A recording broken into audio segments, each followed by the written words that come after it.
is going on, ladies and gentlemen? Welcome to the Gravity Podcast. I am one of your hosts, Chris. Thank you for choosing to tune in today. Hey, folks, we're keeping this conversation going. How do you stay grounded in a world full of noise and chaos? What are your foundations? Are they core values? Are they stated principles? What helps you not get carried away with all the noise?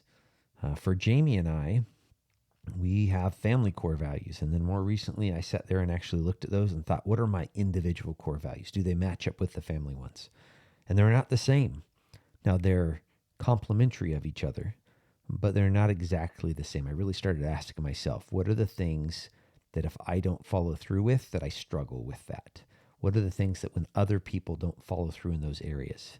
And I realized that those were my core values. Those were the things that I valued most.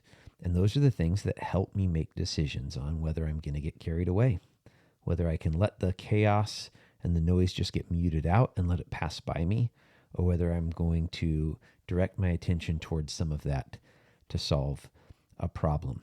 Today's guest I met about 2 months ago. I got invited to the American Society of Evidence-Based Policing. It was a great conference, a whole bunch of scientists in the room and police professionals. And we were talking about, what does the data say? How can we get better? And what does the data say? And actually, the reason I was there was because of a PhD, Dr. Stephen James from Washington State University, Spokane, and he runs a sleep study focused on police professionals. And so I'd reached out to him asking questions about the impact of sleep and the impact of shift work. And he recommended me coming to this conference, and I really enjoyed it. And then one of the lunch times, I'm sitting there eating some lunch by myself, and I have someone else sit down across from me, and we just started a conversation. And pretty quick, I learned he was from South Carolina, and he was a chief of police there and been a police officer for over 3 decades. His name's Chris Cowan, and just a great guy. And him and I have a lot of things in common. We don't agree on everything, and there were some contrasts that came out in this interview from both his and my leadership style. And we agree on a lot of things. And so it was just a really fun relationship. He's invited me to be part of some other leadership groups that are happening around the world. And I've really been enjoying that. I think you're going to enjoy this conversation with Chris Cowan today. Hey, folks, I like to talk about organizations. You've heard me talk about them a lot before. I want to talk about Service Peace Warriors. Service Peace Warriors is a 501c3 nonprofit that's dedicated to helping our heroes. That's right, the men and women returning from war-related, whether it be post-traumatic stress injuries or their physical injuries. Service Peace Warriors has their back. They're raising all the money. They're training up both the service animal and the veteran, and they're equipping veterans with the healing power of a service animal. And I've told you about it before, folks. They took it a step further. They started Maddox Dog Training Academy, which is a for-profit business, and they used the money from Maddox to further fund Service Peace Warriors and then also to offer service animals to first responders, our police, our fire, our paramedics. The reality is those folks would really benefit from a service animal as well. And they use the money from Maddox to take care of our first responder community. If you haven't checked them out, folks, please check them out, servicepeacewarriors.org. With that, let's get into this interview with Chris Cowan. Chris Cowan, welcome to the Gravity Podcast. How are you today? I'm doing pretty good. Hey, I think our story is kind of interesting. You live on the East Coast. I live on the West Coast. How on earth did we connect? Well, I think that's one of the great things about public safety and policing, across this great country is that we connect in so many different ways and so many great ways. You and I met at a lunch table in Spokane, Washington, at an awesome conference, evidence-based policing conference. And we just struck up a conversation, and I think we had a lot of things in common, from the baggage that we carry around each day, from our careers to our families, the importance of our families and our faith. And I think we just, we kind of, hit it off, had a great conversation. I think we both have kind of attracted ourselves to the discussion about a leadership journey that we're both on and trying to get better every day. And so, yeah, I think it just, I don't think it's unique. I think it happens all the time in this great country. Yeah, no, I think you're right. And but taking those opportunities, right? Like I didn't know that you were going to sit across from me, and then I didn't Mhm. know that we were going to have such a great conversation during that lunch period. I was just minding my business, but That's really called appreciate. divine. That's called divine intervention. God's plan always plays out whether we want it to or not. Yeah, and I would agree with that 100%, especially in some of the things that you've invited me into since then, with just leadership development and whatnot. So I'm excited for this interview because of that, and just hearing your mindset in reference to life and leadership. Hey, for the folks that don't know you, Chris, if you don't mind introducing yourself to the listeners. Chris Cowan, was in law enforcement for 32 years as of about a month ago. Recently had the great opportunity to go over to the Excellence in Policing and Public Safety program at the School of Law at the University of South Carolina, a new program that's been in development over the course of about the last year, where we are trying to advance the profession and we're trying to create opportunity for professional development. A lot of people say, "Well, are you guys trying to professionalize police?" And I tell people, no, we have professional police officers across this great country. But we're trying to advance the profession and trying to create venues and environments of holistic conversation. So it's a super exciting opportunity. I'm married almost 30 years now, and have a daughter who's 27 and a son that's 21. And I tell people all the time, they ask me who I am, and I just tell them that that my family and my faith are the most important thing to me right now, and they need to be. And I'm super excited about the opportunities that God's provided me in my 32-year career. I've been blessed with great mentors and great coaches and great friends across my throughout my career. And that have created really great opportunities for me, and I've got friendships across the globe due to the working relationship that we established, whether it was like you and I said at the beginning, over a lunch or a coffee or a tea, or in sharing a leadership discussion in a class where we connected. So, I like to tell people, I went into a classroom of the Australian Institute for Police Management, and I sat down in the classroom. They had assigned us different seats and different sections and cohorts within the class. And I sat down next to a guy named Craig Hucks. And Craig was a superintendent with the Queensland Police Service and just recently retired. But it was interesting because God has a way of putting you in the right place at the right time. If it hadn't been for Craig and a couple of other people in that class, I would not have graduated that program. It's one of the most intense leadership programs in the world. Oh, wow. But we sat down, we had the same interests. He had German short hair pointer dogs. I have German short hair pointer dogs. We have all these different same interests. But he's such an intelligent human being, and he's helped me and mentored me through that class. And it's just things like that happens in your career. And I just challenge people constantly that anytime you have the opportunity to pick up the phone, have the opportunity to send a message to somebody that you see doing something great, reach out to them, because they might learn something from you just the same as you're going to learn from them. Early in your career, was this a natural thing for you? Because what I'm hearing you say is that you have looked for mentors, or that God has provided mentors and you recognized it and stepped into that relationship. Was this an intentional thing at first, or was it something that just kind of happened, and then afterwards you recognized the value in it?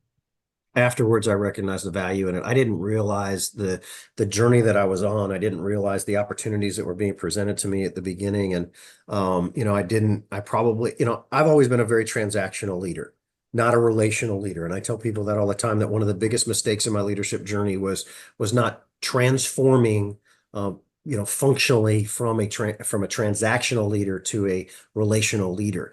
And so, to answer your question directly, I stumbled onto that. As I started to go through my career, I had the blessing of having a boss who believed in mentorship and coaching, honest, deliberate development of people underneath him. And I've had mentors, Paul Butler, I've got Mark Plath in Australia, and Wade Fuller in Australia, and some other people throughout. Skip Holbrook is the chief of police in the city of Columbia, Sheriff Leon Lott, and people that have been instrumental in my career, but personally have been very honest with me.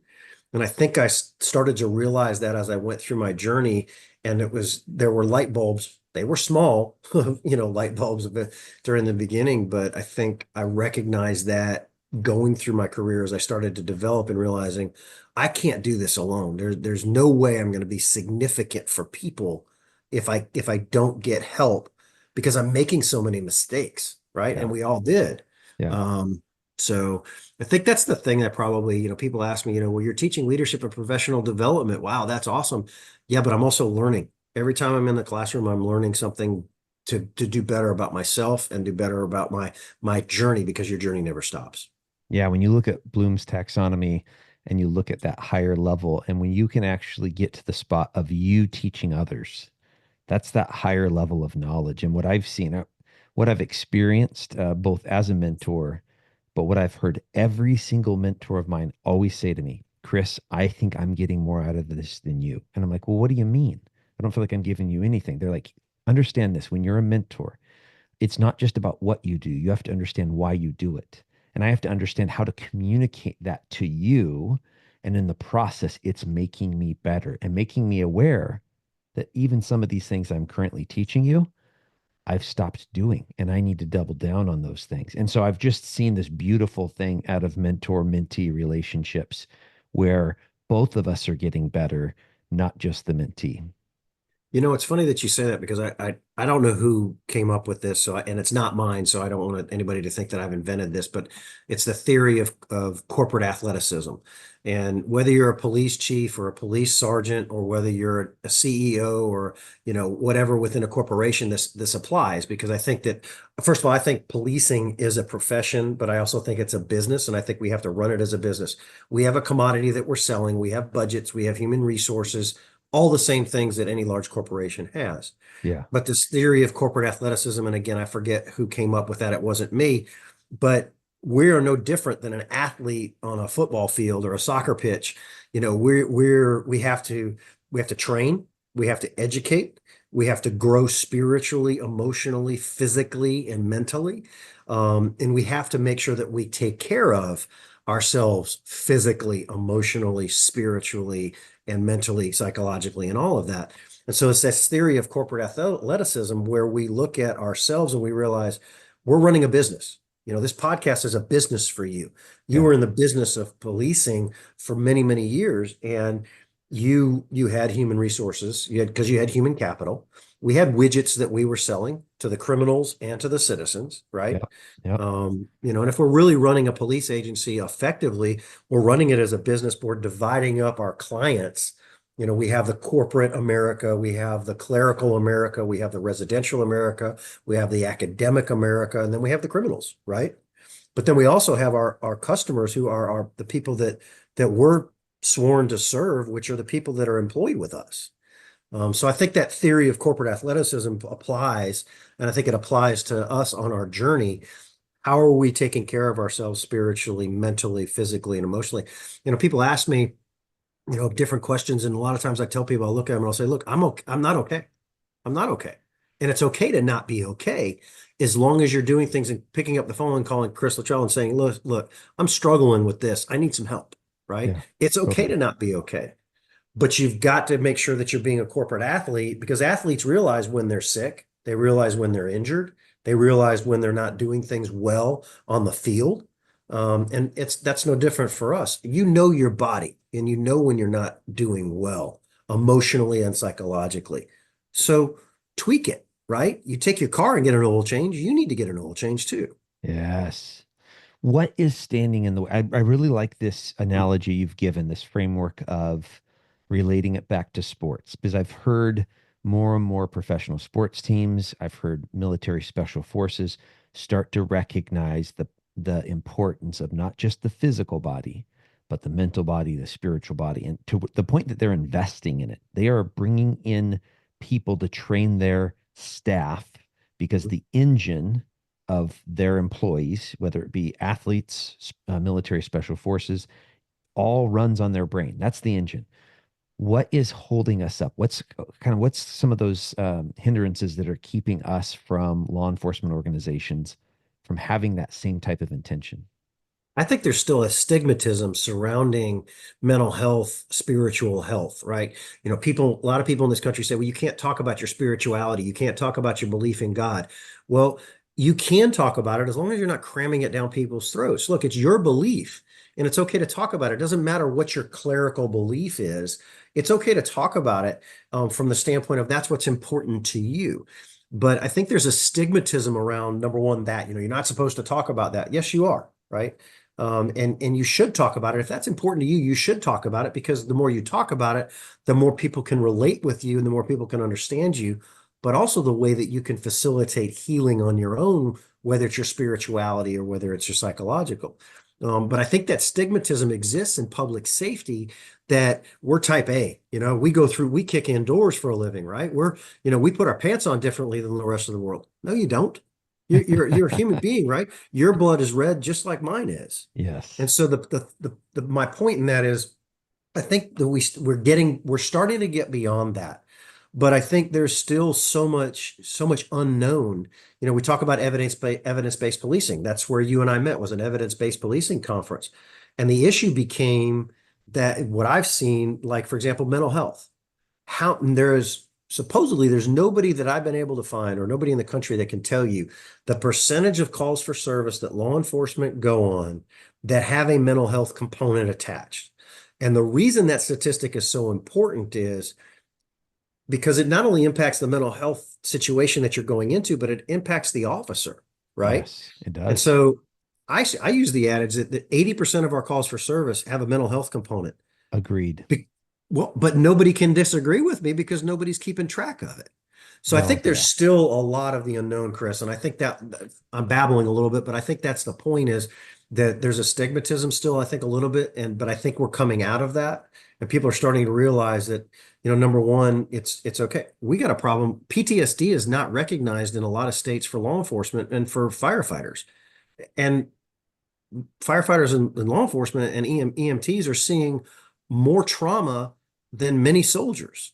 And so we've got to recognize that, and we've got to do something about that. It's real. You and I could sit and talk offline probably about the different traumas that we've had in our career that we still think about. And civilians, they say, "Oh, well, you're paid to do that." Well, yeah, I'm paid to do that, but these are things that have impacted me and have changed my persona. They've changed my personality. They've changed my psyche, right? Doesn't Yeah. mean I'm bad, but it just means I'm not okay. And I'm okay with that, because I talk to people like you. I talk to, people like Chris Hutniak, people that believe in me and that trust me and that I trust in return to be honest with me. Yeah. I think we have a few different challenges there. I know, like, Washington State has a really good law to support first responders. And what that is they recognize the impact of cumulative trauma. So I could be involved in an active shooter event, and I don't think anyone would argue that that's going to be traumatic. I could be involved in a really gruesome child death that I'm investigating. I don't think anyone in society is going to argue and say, wow, that's really traumatic for anyone to have to see.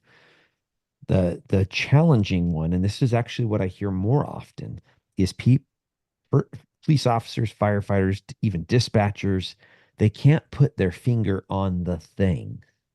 They just know that they have this overwhelming anxiety. They're experiencing depression. Sometimes they're misusing alcohol to try to cope with it.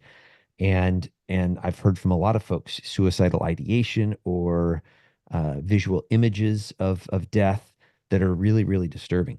And that's been one of the challenging things. In Washington State, though, they recognize if you've been a first responder, if you've been a police or firefighter for 10 years or more, and you are diagnosed with PTSD, it's presumed that it's job related. They just recognize that. And again, a from a mere scientific approach, I don't think you or I could argue the 80%. I agree with you, but we don't have the study to point towards. But the reason I agree with you is that's why people have dysfunction. That's why they have to call the police, is they no longer have the skills or the ability to manage whatever's in front of them. So they're calling the police to have us, solve their problems. So so Washington State's doing a pretty good job with that because they're giving officers an opportunity. But here's the challenge I see in other states. I see first responders that are still on the job because they have to get to the magic number. Because if they don't get to the magic number, whatever that is, an age, they have to get to 50, 53, they have to get to 20 years, whatever that magic number is. If they don't get there, they don't have a retirement, or at least they don't have a cost of living component to their entire retirement, which could cost them thousands of dollars. So I see injured athletes on the field trying to force their way through the game. That's And right. unlike sports, where if we lose the game, it kind of sucks. In this game of life, when you have a paramedic who's staying on the job too long, even though they're injured, it could be life or death. When you have a police officer who's staying on the job too long, it could be a bad decision that leads to life and death consequences. 100%. And yeah. Go And ahead. it's interesting too that some people will pose the argument that, well, the people will take advantage of it. If you do it properly, there's a checks and balances in place that there's a vetting process and that you have to go through, and it's not just a swipe of the pen. So I think the point in that is you can come up with any argument that you want for it, but I think at some point we have to do something. And again, I'm not trying to get political, but I think that it's imperative that we look the caregivers. There's so many different versions of that in the world. There's nurses, there's doctors, there's Yes. EMTs, there's firefighters, there's police, there's home health care. I mean, there's so many different, jobs and careers out there. But we have to look at how do we care for the caregivers. And Yeah. I think that's the point that you and I are making. So, I think that it goes back to that corporate athleticism and what are we doing on our journey to, and I think that's my point is what are we doing to make sure we can't take care of our team if we're not taking care of ourselves.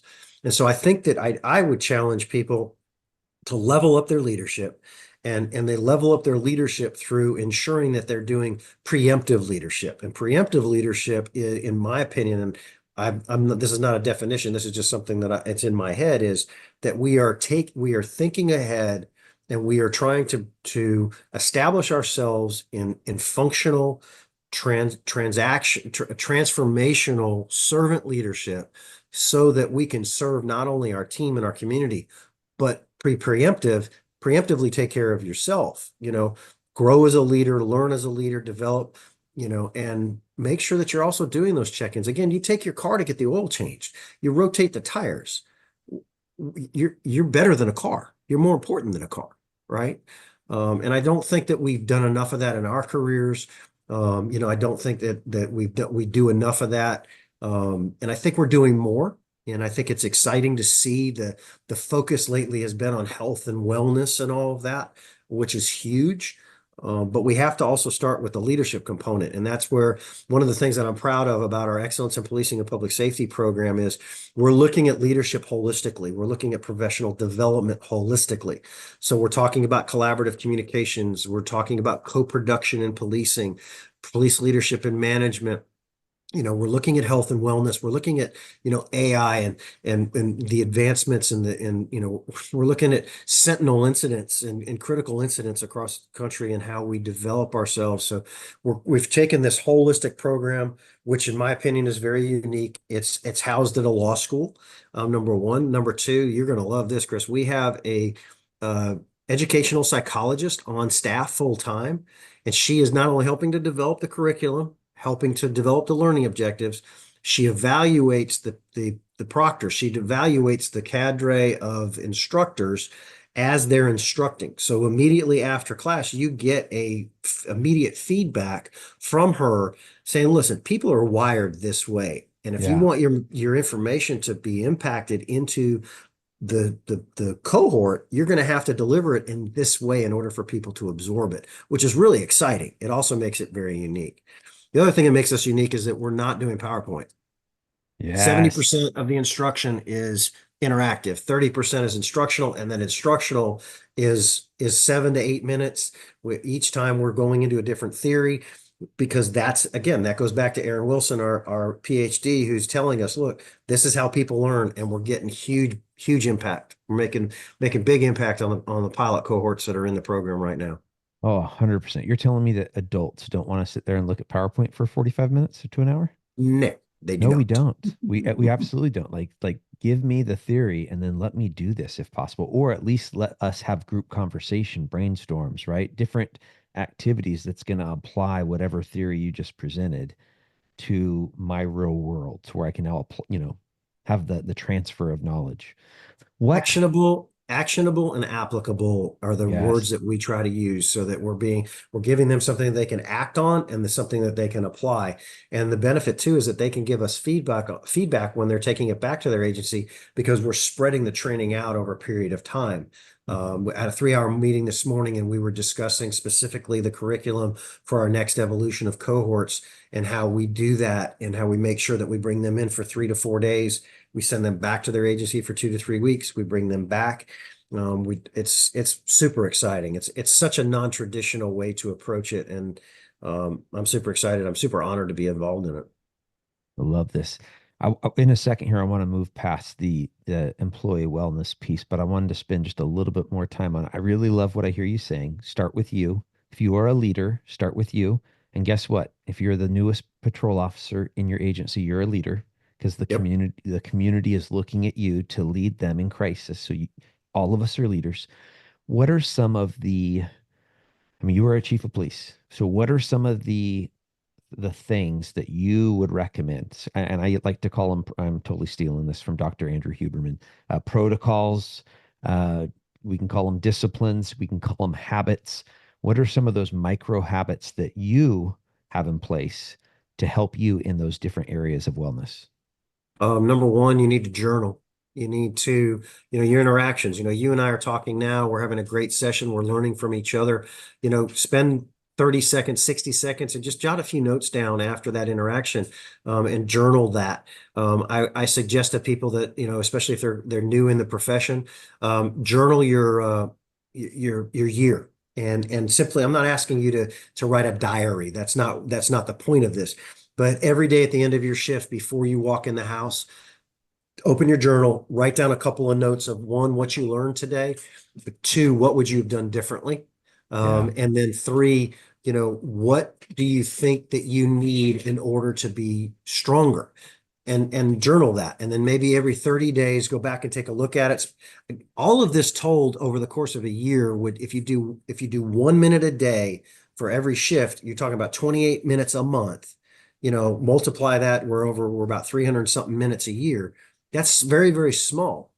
But as you look at yourself personally and professionally, if you're documenting those things, and then, maybe find somebody that you've started to learn that you can trust, that you can count on, and sit with them and say, these are the areas where I really feel like, I need to grow. The other thing I challenge is supervisors, when you're doing your quarterly and your yearly evaluations, ask the people that you're doing the evaluations on, give them the evaluation document, let them fill it out. They're going to be harder on themselves than you're going to be on them. The idea there is you'll also learn a lot about the person and so you're letting them reflect, introspect, and then you're also giving them the opportunity to then come back to you and say, this is where I feel like I need help. And 99 times out of 100, I've found when I've done that is it's given me the opportunity to say, I didn't realize that person was that passionate about that. That's something Yeah. that's important to them. The number two thing you'll learn is, what are people really wanting out of their career? And where are they long term? And you also find out, you'll find out if this is a person that's going to be with you a long period of time. So I would suggest that would be a way, especially as a young person that's getting into the profession, or an adult, anybody that's getting into the profession of public safety, whether it's EMT, a firefighter, police officer, they'll say, well, gosh, I'm going call to call on my 12-hour shift. Yeah. But the other thing this is getting you to do is, before you get home, you're decompressing a Yes. little bit, even if it's just a minute. I tell people, turn off your AM, FM radio, your Sirius XM, your Spotify, whatever it is that you're listening to. Turn off all of your electronics before you get to the house. So stop at a block from your house, stop in the parking lot of a convenience store or whatever, shut all that down. And then from that point, whether it's a 60-second drive or a 2-minute drive, you're shutting that down, and you're not taking that in the house with you. You pull in the driveway, you spend 60 seconds in your journal. A couple things that I did today that I was really proud of, a couple things that I'd like to improve on, a couple things maybe I need to ask for some help on. You have just unloaded, right? And it probably will help you sleep better, in my opinion. The other thing I suggest to people is, what are you doing physically after your shift to decompress? Not suggesting, some people like to go to the gym, that's fine. Walk around the block, walk around the house, walk up and down the stairs in your house 10 times before you go to sleep. Just do something to just give your body a chance to kind of, that lactic acid that builds up throughout your shift, in your back, in your legs. Yeah.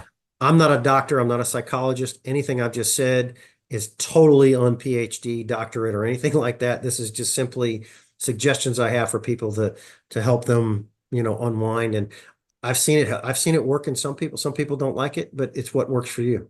Yeah, totally. Well, I love the journaling. I love getting out there and moving. Again, your exercise, your pace. It could be a walking the dog, chasing the kids around for a little bit. Yep. If you're a CrossFitter, rock on. Throw on the 25-pound vest and do what you want. I'm going to add one that I have found over this last year, especially, and that's sleep. And that's actually what brought me to the Yes. conference. I reached out to Dr. Stephen James, was telling him I wanted to interview him about sleep, and he invited me to come to the conference and said he thought it would be something I would enjoy. And I have found that while I was still in my career, sometimes due to the mission, sometimes due to the fact that I was choosing to use alcohol to be a coping mechanism, I just wasn't sleeping well, Mm. and I was actually preventing my brain from going through that natural, I would say, God created healing process. You can disagree with me on that, listeners, but here's the deal: the science is in, and I'm not a doctor either. Read Dr. Matthew Walker's book, Why We Sleep, and the science is in. Our brains heal while we sleep. So, if you want to be in a better spot for all those physical health areas that Chris and I have been talking about, give yourself an 8 hour opportunity every night. You won't always get it, but give yourself the opportunity and you're going to be better off. What other challenges are you interested in? You know, the work you guys are doing at the University of South Carolina. What other challenges in policing are you fascinated with right now and wanting to maybe explore a little bit more? I think the thing I get most excited about is watching people learn about their own passion and purpose. Dr. Martin Luther King has a great video and it talks about passion and purpose in your blueprint. And I think that, this thing that excites me the most is getting people to think about, what are you really passionate about? What are you purposeful about? And being passionate and purposeful are different than your purpose, right? Everybody talks about what's your why, and that's important, right? I'm not trying to take away from that. What I am trying to take away from what I am trying to suggest is this idea that it's okay to take the time to think about the blueprint that you would like to have for your life. I joke about the fact that I created a blueprint for my life, and God said, "Oh, no, you're going over this way." And eventually you'll get there when you listen to him. But again, that's getting spiritual. But I love talking and working with people on their passion and their purpose, what their blueprint is. But then also, this theory or this ideology, I believe, is that people are successful, right? I was a transactional leader. I was successful in getting the mission done and helping to build an agency and helping to do good things. That's success. I don't think I was significant. I think I failed many, many times on being significant for other people. And so Mm, I think leveling up your leadership from success to significance means being a functional, transformational servant leader, which I think I failed at, to be honest with you, Chris, in many, many ways over my career. And if I could go back 10 or 15 years, there's so many different things that I would change. There's people that I would apologize to for my drive to be mission oriented and to be a box checker, and I'd like to think that they would forgive me and understand that I've grown in that. But to me, I get excited about getting people to think outside the success box. Gary, there's a gentleman, and now his name's falling out of my head. He wrote a book called The Success Paradox, and it's an awesome book. And this guy is a huge inspiration to me. I've been actually listening to his book on an audio. I was supposed to get to meet him this week, and the chance didn't work out. But one of the things he talks about is a nonprofit organization, a for-profit organization, and a full profit organization. And full profit means that you put people before the mission. And I want to say to this guy, I want to shake him and say, where the hell were you 15 years ago? Because I didn't do that, Chris. I didn't do that well. And so to answer your question directly, that's what I get excited about, is talking about significance over success and full profit. right? And leveling up your leadership. And how you do that, in my opinion, is realizing you could be very, very good at what you do, very successful, but are you being truly significant in those micro, macro moments of opportunity you have with people? Yeah. You saying that made me, first of all, Gary Cooper. And I didn't know that off the top of my head, but I have the power of internet while Chris Cowan's talking. So I Yes. decided to pull that up for the listeners. That's Great a, book, Success Paradox. And he's yeah. got workbooks in there and everything you can reflect on. It's pretty neat.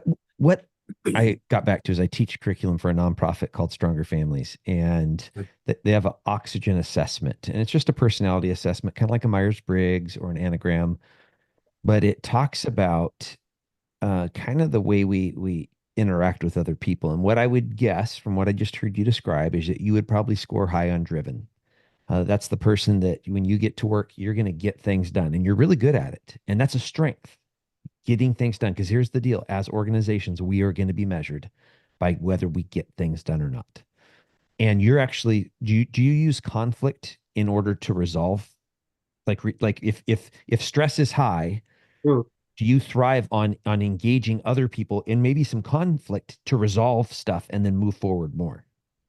I don't like conflict, but I Okay. do agree with you that resolving an issue or a challenge through conflict, through that challenging conversation, yes, I would say Okay. that I did do that a lot. Which fits in the driven definition, if you will. I score very high on relational, which means when something happens, like when my street crimes team got reassigned to patrol because we were falling below minimum staffing and we needed people covering 911 calls. It's a business decision, right?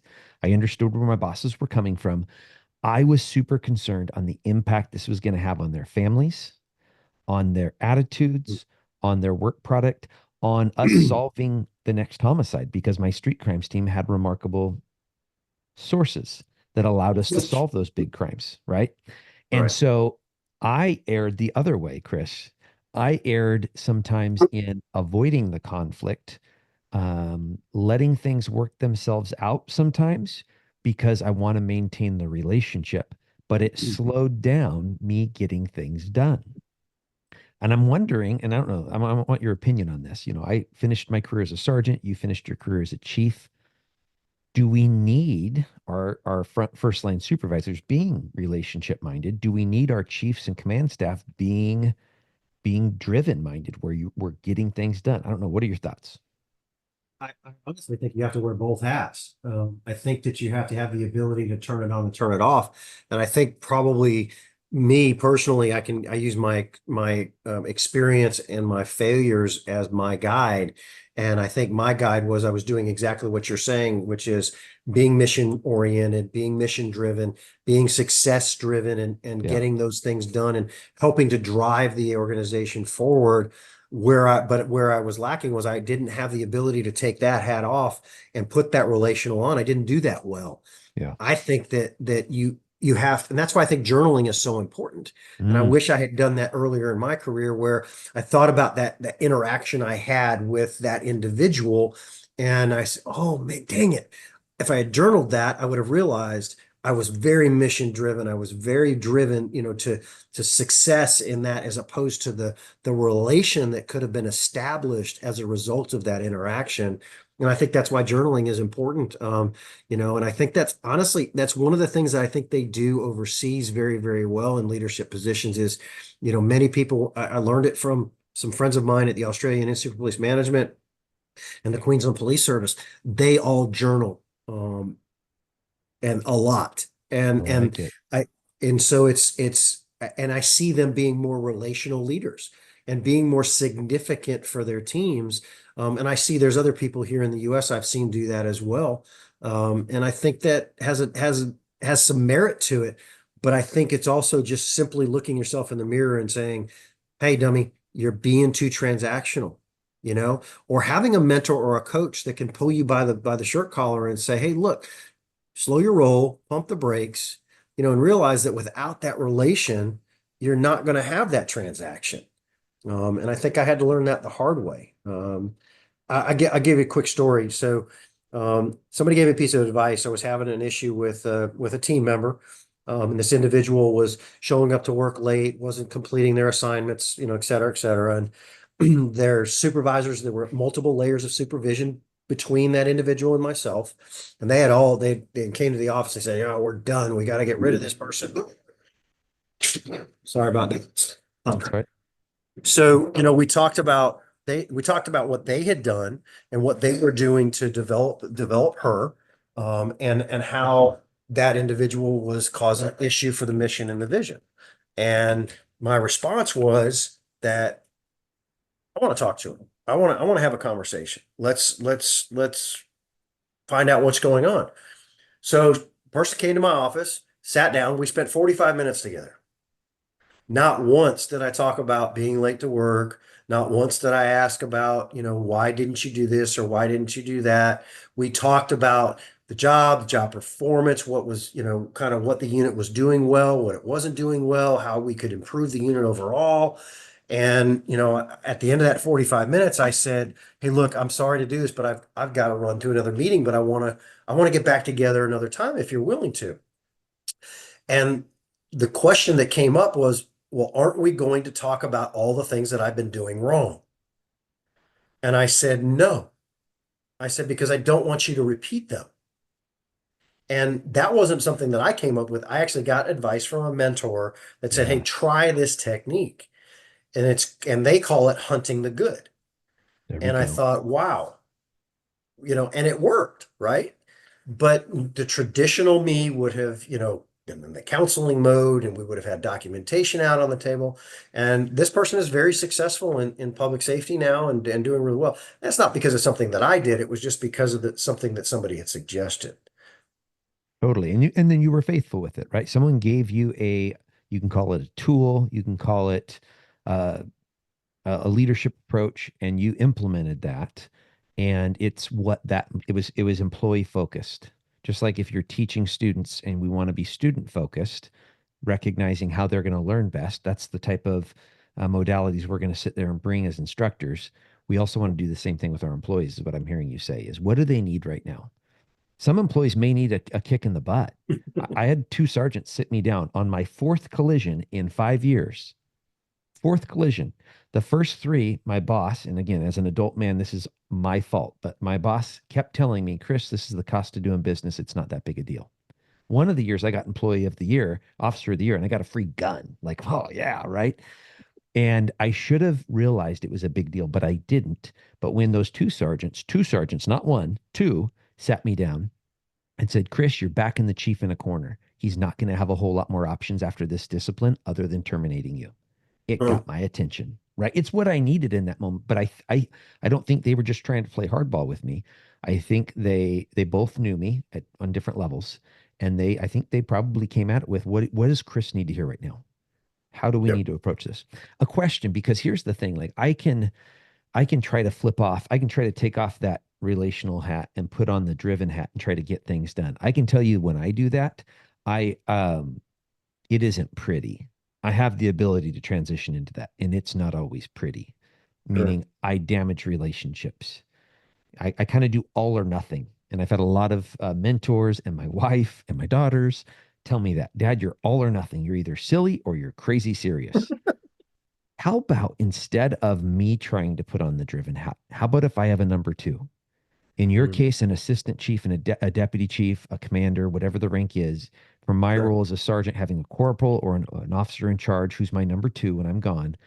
And if I recognize that they're really strong in this area that I'm not as strong, that I Mm, try to bring our leadership together.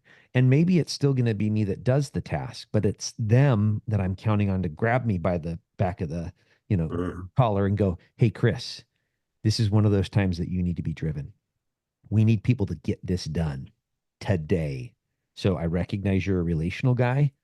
I think right now we need to approach it like this." Maybe even they go, "Hey, boss, can I lead this one?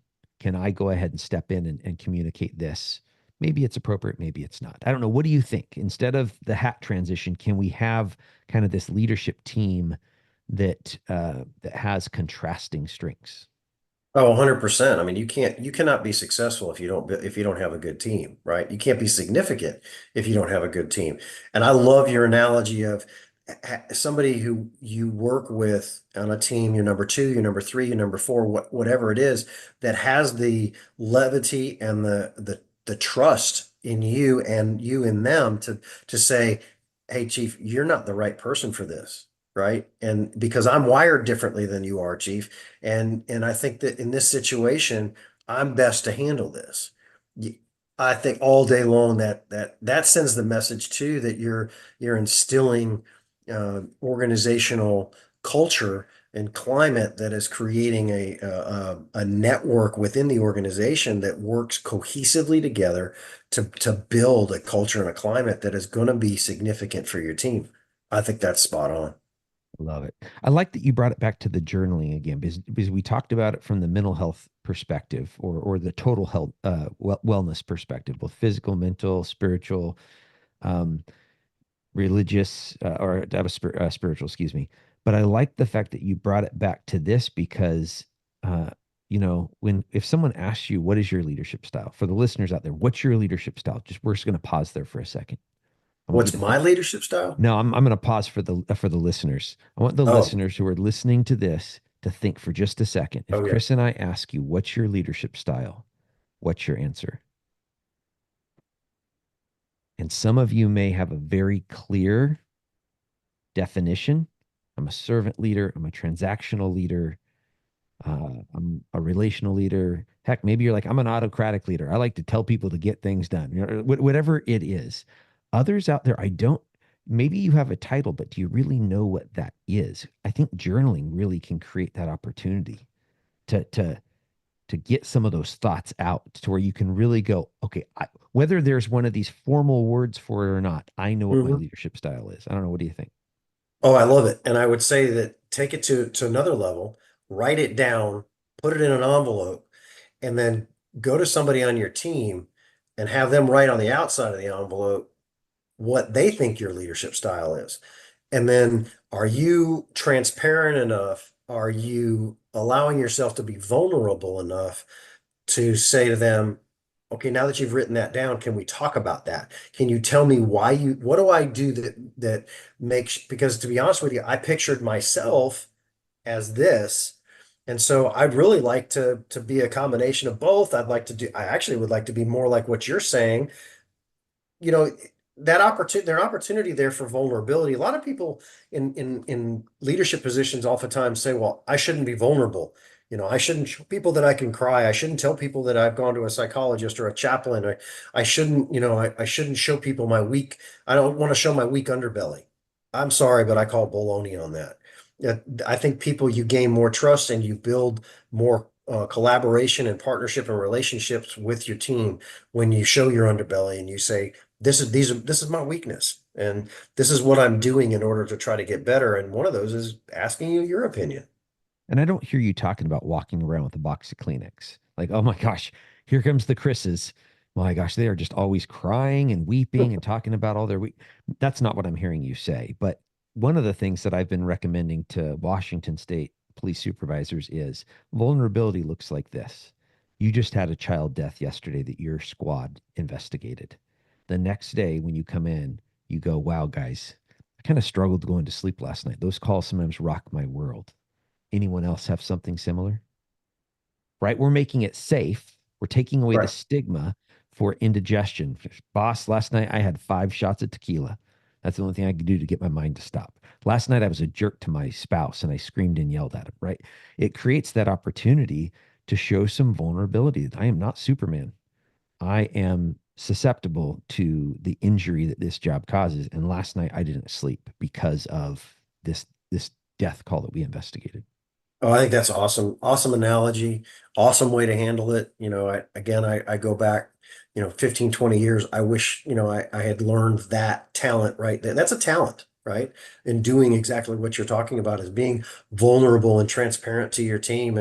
And that's how you get people talking, right? Especially in this day and age, everybody's thinking their minds are in different places and their emotions are in different places. Yeah, I love it. I think that's a perfect way to get people talking because you're telling them, look, this affected me. It impacted me. I'm showing you my weakness. I'm showing you my vulnerability. I'm being transparent with you. It's okay to do the same thing. I'm not going to use it against you. That's the other thing, though, I would tell you is you have to make sure that it's a safe space, Yeah. because if they do expose themselves, what are you going to do with that? And your actions in that situation are going to speak louder than words. Yeah. Yeah. That's one thing I try to drive home as I talk to, especially senior leaders.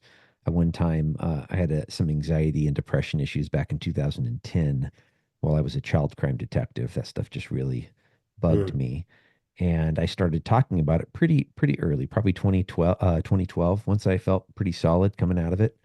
And I had, as I was testing for sergeant, I had a commander tell me, you need to stop talking about that. It makes you look weak, and you can't be weak as a supervisor. Mm. Now, at the time, I said, yes, sir. And I later figured out he was dealing with his own stuff, and a guy that I enjoy. I like him. But it was the wrong messaging as a leader. It made it to where if I wouldn't be who I am, I probably would be afraid to talk about it. But I just said yes, sir, in the moment because I truly believed he was wrong. And I believed it was old school thinking.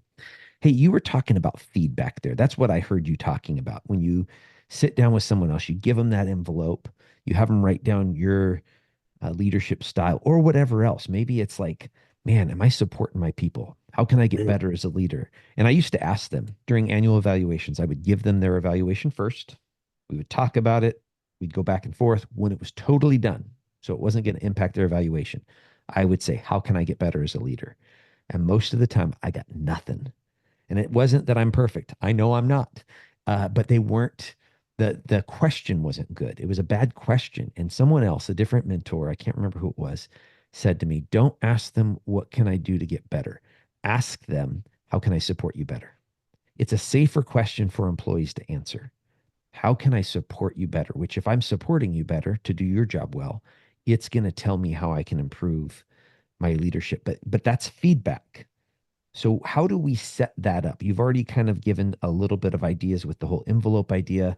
How else do you set up feedback so that you're ready to hear what your team is ready to tell you? Well, I think it goes back to what we talked about earlier about the difference between transactional and relational. And, again, if I could go back in my career, I would that developing those you have to establish relational time in your schedule. You have to be intentional about it. Many people call that leadership by walking around. It's simply making time, carving out specific time. It's for example, it's okay if you have an office and that office is where you do your administrative work. It's okay to tell everybody, put on your calendar. It's your GSD time, get stuff done time. And you block off your calendar for 35, 37, 42 minutes, some specific, time frame. And just tell them, look, during this time, I'm unaccessible. I'm inaccessible, right? And then, but if you do that, you have to be intentional about your time that you are accessible. And, that simply can mean when somebody comes into your office, getting up from behind your desk and having a conversation in the office, or going and walking down the hall to the water cooler or wherever with them. It could be, again, getting out of your space and going to their space. Yes. That's probably in my opinion, that's the best investment you can make, is getting out of your space and going into their space. Shows that you're interested just by your action. But then also, what are you working on? You know, I know what did you see the game last night? Did you end up taking your wife to the symphony like she asked you to do? Again, it's all about, what you know and what you don't know will hurt you. Both of those will. Yeah. And they'll hurt you in your leadership, but they'll also hurt you in your career. Well, I love you talking about getting into their workspace because that's a safer place a lot of times for someone else, right? I Yes. mean, really, when you're asking for feedback, it's almost a flipping of the script from the positional authority you're in. You're submitting to their idea in a way. Now, that doesn't mean that you're going to follow everything that they tell you to do. We should all be going to Disneyland and you should be doing it on the company dime. Well, I can't do that actually. But but we're trying to flip our roles a little bit to where right now I'm turning you into the person coaching me a little bit. And so when we get into their workspace, I think they feel safer. As a patrol sergeant, I would try to roadside. I would try to get out into their zone wherever they were Yep. working. And I did it so often, just sometimes drink coffee, ask them about their family, joke around a little bit, that when I did it with the specific intent of, how am I supporting you? Like, how can I get better at this in reference to supporting your work? I started to see more dialogue. I started to see people feel safer because this me being in their work zone was easier. Hey, Chris, for folks that haven't heard your voice before, what are ways for them to connect with you? They can get to me they connect with me on LinkedIn, send me a message, let's connect. The more we stay connected around the world, around the country, the stronger we are. Somebody may have heard something that you and I talked about, here, and they say, "Oh, I don't agree with that." Love to get that feedback. Tell me why. Maybe it was that I tried to get one message across and another one came across. But LinkedIn is great. Our website, the Excellence in Policing and Public Safety at the law school, at the university. You can get me through there as well. So again, just stay connected. And like I said, we all put our pants on the same way, and we're only as good as the relations that we build and the information that we share to try to get better. And look, I made 100 mistakes today. Hopefully I won't make those same 100 mistakes tomorrow. I love that. I think that's a great way to end it. Well, for the listeners, I'm going to make that really easy. Both the LinkedIn link for Chris's profile and the website is down in the show notes. Chris, time is my greatest commodity. I can't make more of this stuff, and you have given me a lot of yours, brother. Thank you. Thank you. I appreciate you. Have a great day. You too, brother. Wow, folks, what did you think of the interview with me and Chris? I just really appreciate people being willing to give me a piece of their time. Time is, we can't make more of it, like I always say there at the end, and getting a piece of someone's time. Like, I don't know, like when you step into a conversation, do you recognize the value of that time? And do you walk into it with anticipation that you're about to get something remarkable?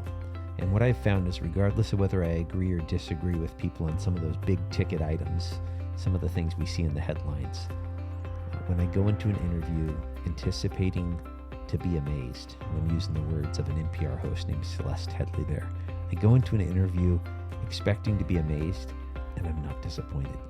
I always hear something amazing from someone, regardless of how similar our views are on life. Hey, folks, I'm wearing a little bit of swag today. If you're in the audio podcast, you can't see it. I got a Gravity Podcast hat. I got a Fight Right shirt, going back to episode 3 of the podcast where Jaimie and I talked about how to fight right in marriage.